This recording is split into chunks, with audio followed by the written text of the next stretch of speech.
G'day guys, this is Broadcasting Because back with episode number 6 of Pompey's Road to the Top. I hope you enjoyed the live commentary of Transfer Deadline Day where we were able to bring in Lee Martins, and we're straight into it today with our second round League Cup match against Nottingham Forest away from home. Our signing on Transfer Deadline Day, Lee Martins, will not be playing in this game due to his lack of fitness and stamina after coming across from Ipswich Town. He will hopefully be making his debut for Portsmouth in our next match, which will be away against Southampton. An away match against Nottingham Forest, a decent side, was not going to be easy. We tried to go on the attack early on the front foot, but it was difficult to make opportunities. Thankfully, we weren't the only ones struggling up forward. Palos came to the aid of Gentiletti with a glorious one-handed save, denying Derbyshire a header on goal.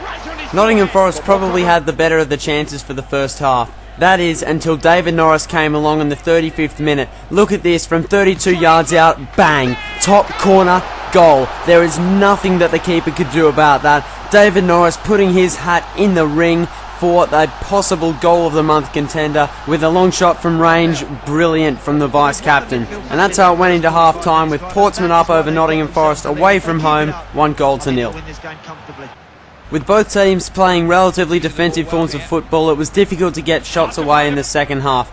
Nottingham Forest threw a lot more men behind the ball. Although Kitson did manage to get a very good shot away, it was difficult to create many decent chances. One of the big positives for Pompey has been the improvements in our defensive play.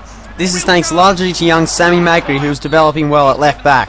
He's a hard tackler who unfortunately picked up a yellow card for a late knock on Cohen, but nevertheless his hard work is not going unnoticed at the club. For a lot of the second half, it looked like Nottingham Forest weren't even looking for the win. I brought on Benjani and Agaming Badu for Kitson and Ward, but unfortunately that didn't prove to do much either. We couldn't find that elusive second goal, but thankfully neither could Nottingham Forest. They had a lot of chances from probably the hour mark on. Thankfully most of their chances left Palos with very little to do at the back. Ishmael Miller came on for Luciano Becchio with not long to go in the match. They're signing on Transfer Deadline Day from Leeds United. I brought on Jamie Mackey as well to see if he could make a late impact. As we entered injury time, I was certain that Pearce had given away a penalty for his blatant shoulder challenge on Majewski. He must have gotten a slight touch on the ball because the referee waved play on, and thankfully that is the way that it ended. Nottingham Forest 0, Portsmouth 1 with a win away from home to send us through to the third round. In that third round, we will be taking on West Brom at home. It's good to finally get a cup match at home, and that will be played just a little later in the month on the 20th of September. Keeping things rolling along, and we move on now to our second match of the episode, which is against Southampton at St Mary's in the Empower Championship. Now this is always a very difficult venue to play at for travelling teams, with Southampton a very strong side at home since their rejuvenation coming up back into the Championship. It was a match that we would like to get points out of, particularly 3 if we could get them, because we're on a decent run of form at the moment. Eric Husserklep came back into the starting lineup with Benjani sitting on the bench. Husserklep hasn't been in great form at the moment. He'd be hoping to get a good game under his belt here. Gentiletti, I think, lucky not to concede a penalty. Southampton did get a shot away eventually, but it proved no worries at all for Henderson. Kitson has been troublesome for defenders all the way through the season so far. He was very unlucky to just find the post there. Could have so easily found the back of the net, but nevertheless, and Portsmouth were on the attack for right throughout this first half, probably unlucky not to get a goal, but in the 44th minute, Joel Ward made sure that he got his name on the score sheet for the first time this season, and he absolutely belted one home from similar distance that David Norris did in the cup match, but not quite as far out. Still a very good contender for goal of the month, with Agaming Badu picking up the assist. With the score at 1-0 at half-time to the away team, I was very happy with our team's performance of the first half. I brought on Halford for Magri because of his stamina, and he had played a lot of football of late. Unfortunately, Southampton came blasting out of the box with Billy Sharp finding the bottom corner and beating Henderson in the 56th minute to score Southampton's first goal of the day. Southampton's goal came right against the run of play. They'd gone right into their shell at the end of the first half and the beginning of the second as well, producing very few shots, so I was really surprised when they were able to find the equaliser in just the 56th minute. Despite putting together some nice passages of play, Portsmouth just couldn't find the lead once again. Agaming Badu's shots blocked here by Hoodveld, coming off a nice save from Davis just moments before. Southampton did have their chances as well though to send them in front, but as our defence had for the last few games, they'd really helped Henderson out by making several blocks. Our transfer deadline day signing Lee Martin sent himself storming up the left-hand wing in the 78th minute before firing a good cross into Eric Husseklep, who was beaten to it by Davis, preventing Husseklep from scoring his first goal of the N-Power Championship season. Husseklep has really struggled for form of late, and goals just haven't come for him. I brought in Benjani for Kitson, but it was to no avail, and the final score was Southampton 1, Portsmouth 1. Well, with transfers out of the way, there's a lot more time to focus on the football, as Portsmouth finally head home for a match against Cardiff City.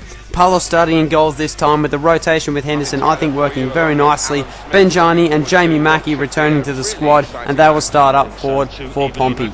I'll quickly note that Agumeng Badu came to me before this game and did ask for a rest. His stamina was extremely low, as he'd formed the spine of our midfield for the majority of this season so far, and he had also played a lot of football, so I didn't hesitate to rest him out for this one.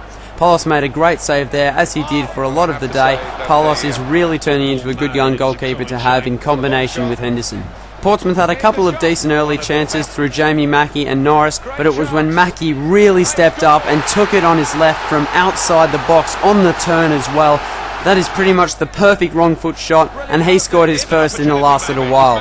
Cardiff City could have so easily equalised in the 38th minute. I shouldn't say easily, because it was a very difficult chance, but we were very lucky that the second effort ricocheted off the crossbar and it went into half-time at 1-0.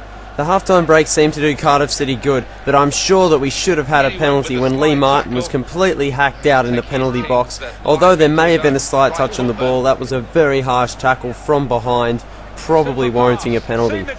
Almost straight away, Cardiff City came back to level the game through Joe Rules, a shot which Palos probably should have saved. He hadn't been tested much over the last couple of games, so he's probably a little bit out of touch.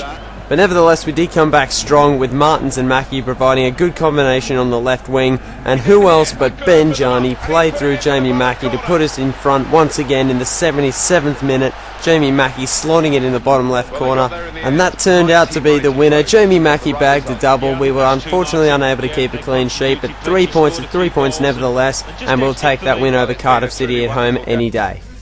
6 rounds are now gone in the N-Power Championship, and Portsmouth are sitting very nicely at 7th position with 3 wins, 2 draws and a loss. We are so far unbeaten since our first round loss against Birmingham City.